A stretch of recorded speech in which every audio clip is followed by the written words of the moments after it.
My pitch is about the topic media industries and ownership, which we learn in the week 4 lecture and tutorial. I'm doing a written report that will cover the topics of media ownership, regulation, and control. Picture the scene. It's 6 o'clock on a Wednesday evening, and you've just sat down to watch the news on Channel 7. I would assume this is a fairly common occurrence for the average Australian, something you've probably done many times in your life.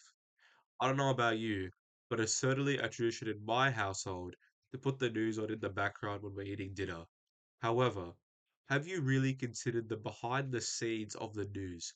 Who is the one who actually owns and or controls the media you use to access your news? Are they shaping the news in a way that fits their own personal agenda, own beliefs, or own views?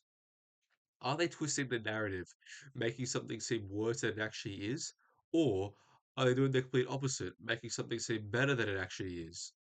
With the increasing influence of different forms of news consumption, these biases and manipulations can become more pronounced. All my life, I have just assumed a general trust in the news. Seven News, it's sunrise. Of course, what they say is going to be true, right? Although it is also a fact that people tend to trust the news media, what if this truth is misplaced?